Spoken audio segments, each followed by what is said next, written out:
Hotel styles మునక్కాయ సాంబార్ అయితే ready అయిపోయింది. పాముకుందాం. ఇప్పుడైతే కడాయి పెట్టేశాను. అలాగే welcome to Anand Lakshmi vlogs అండి.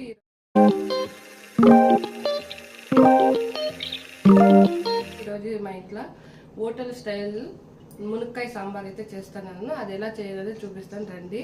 చూడండి, ఆల్రెడీ నేను బేళ్ళు అయితే ఉడికిపెట్టి పెట్టేశాను. అంటే కందిబేళ్ళు 1/4 kg, టమాటో 6 or 7 వేసుకోకుండా ఒక తెల్లగడ్డ అయితే వేసుకొని ఉడికిపెట్టేశానండి. అలాగే మునక్కాయ అయితే ఉడికిపెట్టేశాను. చూడండి, మునక్కాయ కూడా ఉడికిపెట్టి పెట్టాను. ఇది అయితే నేనైతే కుక్కర్లో పెట్టలేదండి. మునక్కాయ నున్నగా అయిపోతుంది, సపరేట్గా అయితే ఉడికిపెట్టాను. ఇది ఎలా చేయాలనేది ఇప్పుడైతే చూపిస్తాను. ఇదంతా ఉడికిపెట్టుకొని దీనైతే పాముకుందాం. చూడండి, దీన్నైతే ఇలా పాముకోవాలండి నున్నగా. బెల్ల అయితే 4 విజిల్కి అయితే ఇచ్చుకున్నాను నేను. ఇప్పుడైతే అదే నున్నగా అయిపోతుంది. చూడండి, నున్నగా అయిపోయింది. దీన్నైతే నున్నగా రుబ్బుకుంటానండి. నున్నగా అంటే కొంచెం బేల ఉన్నట్లు. ఇప్పుడైతే కడాయి పెట్టేశాను. అలాగే ఆయిల్ కూడా వేసేసాను. ఇప్పుడైతే దీంట్లోకి సాసులు వేసుకుందాం. సాసులు అయితే వేసుకుంటాను. అలాగే ఎర్రగడ్డలు వేసుకుంటాను. ఎర్రగడ్డలు కరివేపాకు అయితే వేసుకోవాలను. దీంట్లోకైతే కొంచెం తెల్లగడ్డలు వేసుకుంటాను. తెల్లగడ్డలు అయితే పాయలు తరనే వేసుకుందాం. చూడండి, ఇలా వేసుకుందాం, బాగుంటుంది. ఇలా పాయలు తరనే వేసుకుందాం. అలాగే 2 ఎండుమిరపకాయలు, పోపు దినుసులకైతే 2 ఎండుమిరపకాయలు అయితే వేసుకుంటాను. వేసుకొని అయితే కలిపెట్టుకుందాం. ఇదైతే కలిపెట్టుకుందాం. ఈ సాంబార్లకైతే దోసకాయ వేసుకోవచ్చు, అలాగే వంకాయ వేసుకోవచ్చు, ఉల్లిగడ్డ వేసుకోవచ్చు, సొరకాయ వేసుకోవచ్చు. ఈ సాంబార్లకైతే నేనైతే అవేమి వేయట్లేదు. ఉత్తి మునక్కాయతోటి మాత్రం సాంబార్ చేస్తున్నాను. తెల్లగడ్డలు వేసుకుంటే ఫ్లేవర్ బాగుంటుంది అనేసి నేను తెల్లగడ్డలు అయితే పోపు దినుసులకైతే సిల్వర్లకైతే వేసుకోవాలను. నేనైతే యూట్యూబ్ కోసం అయితే ఒక స్టవ్ అయితే తెచ్చుకున్నాను వంట చేసేదానికి, కుసం చేసేదానికి. కానీ సిలిండర్ అయితే దానికి బిగించేది నా చేతిలో అయ్యలేదు. మా ఆయన ఉన్నదైతే నాకు గుర్తురాదు. ఆయన వెళ్ళిపోయినాకైతే గుర్తు వస్తుంది, కానీ నా చేతిలో బిగించేదానికి అయ్యలేదు. అందుకే నేను ఈ మామూలు స్టవ్ మీద అయితే వంట చేస్తున్నాను. కానీ యూట్యూబ్కి అయితే ఇంకా సామాన్లు కావాలా తీసుకొచ్చేస్తే అదే స్టవ్ మీద అయితే కంటిన్యూ చేసేస్తాను. అలా అయితే ఈ స్టవ్ అయితే చేస్తూ ఉంటాను. ఇప్పుడైతే ఎర్రగడ్డ అయితే గోల్డెన్ బ్రౌన్ వచ్చే వరకు వేయించుకున్నాను. ఇప్పుడైతే సాంబార్ అయితే చూడండి, మునక్కాయలు, బ్యాళ్ళు, టమాటాలు అయితే దీంట్లోకి అయితే వేసి కలిపెట్టి పామేసి కలిపెట్టి వేసుకున్నాను. దీన్ని అయితే దీంట్లోకి వేసుకుందాం.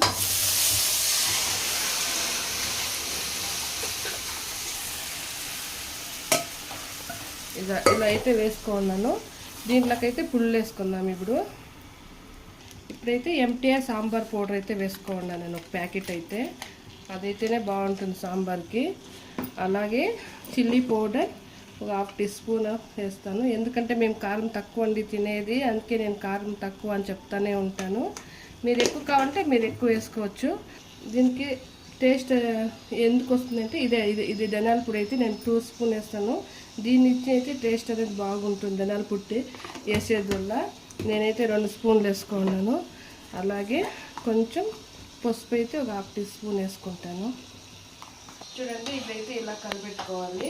అన్ని పుళ్ళు అయితే మిక్స్ కావాలి కదా, ఇలా అయితే మిక్స్ చేసుకుందాం. హోటల్లో అంతా టేస్టింగ్ సాల్ట్ అయితే యూజ్ చేస్తారండి, టేస్ట్ బాగా రావడానికి. నేనైతే వేయట్లేదు, ఎందుకంటే అది అంత హెల్దీ కాదు కాబట్టి నేను వేయట్లేదు. దాని జొతకైతే షుగర్ అనేది వేస్తాను, ఎందుకంటే కారంగా కొంచెము షుగర్ అనేది వేస్తే సాంబార్ అనేది టేస్ట్ బాగా వస్తుంది. సీక్రెట్ ఇదేనండి, హోటల్లో కూడా ఇలాగే వేస్తారు, ఇదే సీక్రెట్. అందుకే షుగర్ అయితే చూసుకొని వేసుకోండి, మీకు నచ్చితే వేసుకోండి, లేదంటే లేదు. నేనైతే వేస్తాను, ఎందుకైతే టేస్ట్ బాగుంటుంది అనేసి. ఇప్పుడైతే ఉప్పు వేసుకుందాం.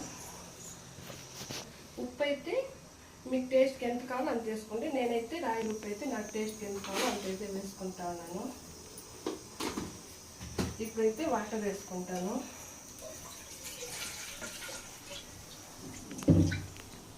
మాకైతే కొంచెం థిక్గానే ఉంటుందండి, అందుకైతే కొంచెం థిక్నెస్గానే చేసుకుంటాను నేను. ఎక్కువగా నీళ్ళు ఉంటే కూడా ఇష్టం పడరు, అలానే గట్టిగా ఉంటేనో ఇష్టం పడరు మా ఇంట్లో. మీడియంగా అయితే పెడతాను. ఇప్పుడు వేరే సమ్మర్ వచ్చేసింది కదా, ఇంక లిక్విడ్ ఫుడ్ జాస్తి తినాలంటే జ్యూస్లే జాస్తి తాగాలి. మసాలా ఐటమ్స్ అయితే ఎక్కువ తినకండి, మేము అయితే ఎక్కువగా తినము. ఇంకేమైనా ఉంటే ఇలా లిక్విడ్ సాంబార్స్ అయితే నేను ఎక్కువగా చేస్తూ ఉంటాను. నేను చేసేటంతా మీకు వీడియో అయితే అప్లోడ్ చేస్తాను. ఇప్పుడైతే ఇదైతే ఉడికిని రండి. ఇప్పుడైతే సాంబార్ అయితే కుతకుతలాడుతుంది చూడండి. ఇలా అయితే ఉడకాలండి. ఇదైతే 10 మినిట్స్ అయితే నేను ఉడికిపెట్టుకున్నాను. ఇప్పుడు టేస్ట్ ఎలా ఉందో చూద్దాము. ఉప్పు కారం అంతా సరిపోయిందని. ఈ సాంబార్ అయితే నేను చేసి ఒక 3 మంత్స్ పైన అయిపోయిందండి. ఎందుకంటే అనపకాయలు అయితే సీజన్ వచ్చేసింది కదా, అప్పటి నుంచి నేను ఏం సాంబార్లు తక్కువ చేసిండేది. అనపకాయల పప్పు, అనపకాయలు సాంబారు, గిన్నెల సాంబారు, అన్నం ఇలా చేసేసేది. సాంబార్ అయితే నేను మర్చిపోయాను అనుకోండి. కానీ ఇప్పుడైతే ఎలా ఉందో చూద్దాం, అన్నీ పర్ఫెక్ట్గా ఉందేమో చూద్దాము.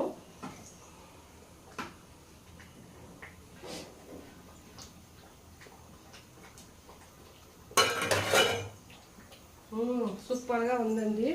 కానీ ఉప్పు అయితే కొంచెం తక్కువైంది, ఇంకా కారము అంతా పర్ఫెక్ట్గా ఉంది. ఉప్పు అయితే కొంచెం వేసుకుందాం. మా పాప అంటుంది మా స్మెల్ అయితే గుమ్మగుమ్మలాడుతుంది అని. ఉప్పు అయితే కొంచెం వేసుకున్నాను. నేనైతే ఇప్పుడు కలిపెట్టుకుంటాను. ఇలా అయితే వేసుకొని లాస్ట్లో అయితే ఉప్పు కారం చూడండి కొంచెం అయితే వేసుకోవచ్చు. నేనైతే ఉప్పు మాత్రం వేసుకున్నాను, కారం అంతా పర్ఫెక్ట్గా ఉంది. ఉప్పు అయితే కొంచెం వేసుకున్నాను. ఇప్పుడైతే కొత్తిమీర అయితే వేసుకుంటానండి. దీనికి ఇదే ఫ్లేవర్ సూపర్గా ఉంటుంది. కొత్తిమీర వేసుకునేసినాను. దీని అయితే ఒక 5 మినిట్స్ కొత్తిమీర వేసినాక అయితే ఒక 5 మినిట్స్ అయితే ఉడికిపెట్టుకుందాం. ఇప్పుడైతే సాంబార్ అయితే రెడీ అయిపోయింది.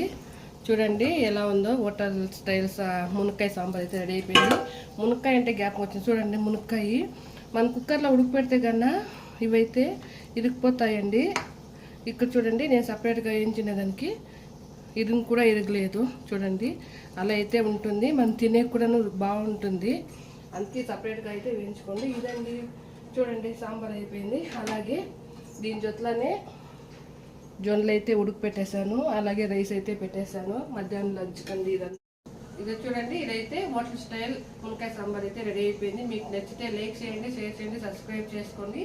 అలాగే ఎలా ఉందనేది కామెంట్లు అయితే చెప్పండి. బాయ్ అండి.